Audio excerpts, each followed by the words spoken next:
Hey you guys, welcome back to my channel. So in this one I'm going to tell you my experience growing up ugly. Now I'm using ugly in quotation because I personally never thought of myself as ugly, but growing up I was deemed as, viewed as, perceived as ugly. I grew up in Senegal, West Africa in the early 90s for reference, so that is at the height of colorism, you know, at a time where at least being openly colorist was not a problem at all. I believe that just as many people are colorist today as in the early 90s, but obviously it is not socially acceptable anymore, you know, to openly bully dark-skinned black women. So the first thing that I learned as a child, I remember being like 8 years old and knowing that individuality wasn't a thing. So today on social media, when I see people complain about how all the girls on Instagram look the same, about, you know, how every TikToker is doing the same thing, that actually doesn't surprise me, because I believe personally that individuality is a myth. Human beings are social animals, and one of our primary needs above all else, they want to belong, they want to feel seen, they want to be loved, they want to feel validated, and this is only possible in a group. It, you know, boiled down to back then when we were gatherers and needed the group in order to survive. So most people are not going to show a side of them that is going to exclude them from the group. So as a child, as I was deemed as ugly, persona non grata, right? Most children wouldn't want to associate with me. I mean, who wants to associate with ugly, right? It does rub off of you. So I actually didn't have many friends, and you know, even children that I had no problem with wouldn't talk to me, wouldn't want to be seen next to me or sitting next to me, because again, they were afraid that they would lose social capital. Fun fact is that that is still true even in 2023. I mean, we all see every couple of months some woman go viral on Twitter for saying that as a baddie she only wants to befriend other baddies, right? And that is the same sentiment as in kindergarten or in primary school, when, you know, the popular kids didn't want to invite, you know, the nerds, the ugly kids, the social pariahs to the birthday parties and the cool stuff, because again, they will kill your capital. So that's the first thing that I learned as an ugly duckling, is that, you know, individuality is not real. Now the second thing that I learned is that human beings are quite shallow. I think we all know this, but about 5 years ago I started this level up journey. I'm doing this thing where I'm never leaving my house looking a mess. It does not matter whether I'm going to, sorry, the window is open, whether I'm going to the supermarket or whether I'm going to the bank to just withdraw some money quickly. I'm always trying to put my best foot forward. I try very hard not to leave my house looking a mess, and that really helped me realize how shallow people are or can be. Like, that has been surprising to me. I mean, deep down inside, of course, I always knew that people were shallow, but seeing it in action was, and still is, actually kind of scary. You know, it is scary to see not only strangers respond to you in a different way, but what has been scariest to me is seeing people that I know, like, I wouldn't call them friends, but acquaintances, act very differently around me. That has really surprised me, in the sense of, it has also made me question how some of our attraction to beauty is innate. Like, we can't control it, because I'm not sure that these people are actually aware of how differently it is they treat me. I don't think that it is something that they do consciously in their defense, really not. So that has posed the question for me, if some of our attraction, you know, to pretty people is innate, right? I mean, I have friends that, one friend in particular, she never used to invite me anywhere, which was fine by me. You know, I believe in putting your friends in different boxes. She would go out all the time. I would see this on WhatsApp status, if you know what it is, and again, I would compliment her sometimes if I like the outfit, the hair, or the makeup, and it is what it is, right? I, again, didn't feel any type of way about her not including me.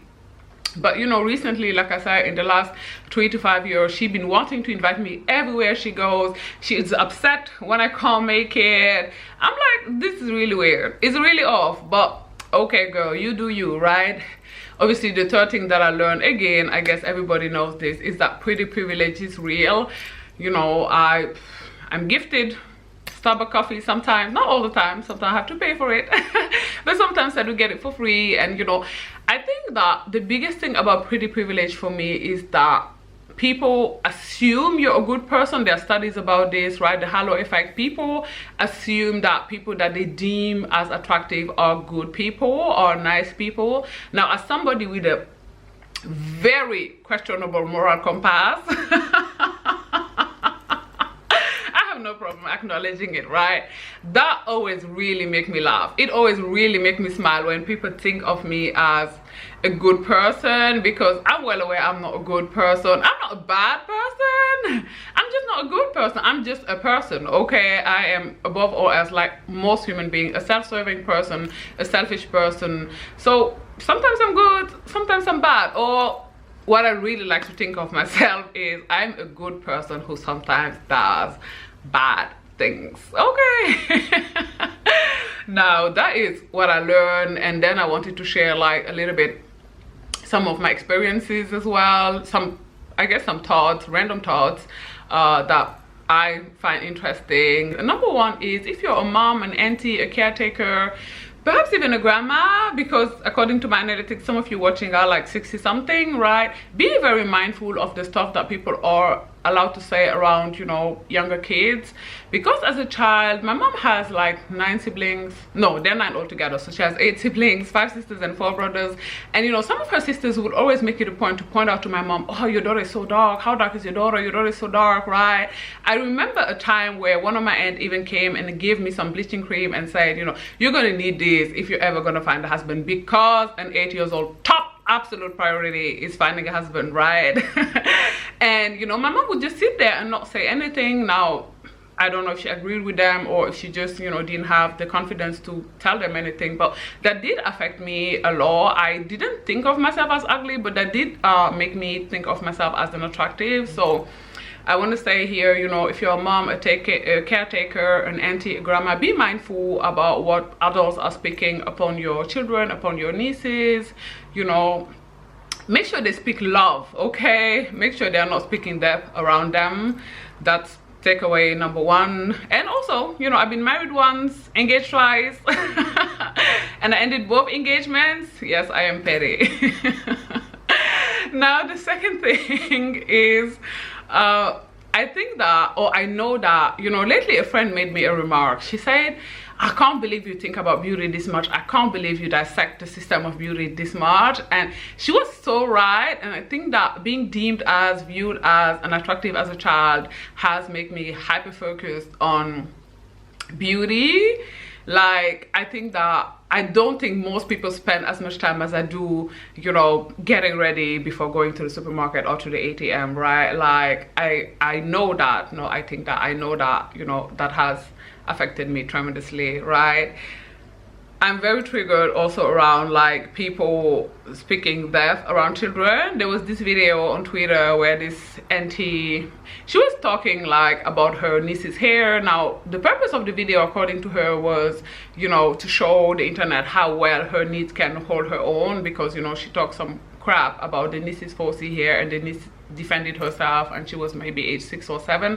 But I found the video very triggering given my history. So I always try to speak life around little dark-skinned girls and stuff, because I wish someone spoke life around me. So that's another thing. But yeah, these are just some random thoughts that I have about growing up ugly and attractive. I guess, you know, human beings are shitty.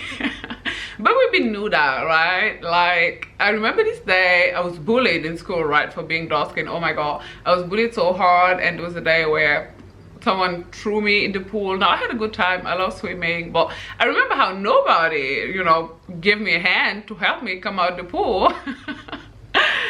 But, you know, I had a good time. I swam a bit and then I came out. But I remember another instance where somebody else fell in the pool, and obviously everybody rushed to help them, because people deem, I guess, pretty people are more valuable. So yeah, human beings are shitty. I guess that's the essence of this video. That's what I'm trying to portray here. Human beings are shitty, okay? If you like this video, do not forget to give it a thumbs up. In the comment section down below, let me know what is your experience as an ugly duckling. Do not forget to subscribe to my channel as well, and I will talk to you guys on Wednesday, 4 p.m. Eastern Standard Time. Bye guys.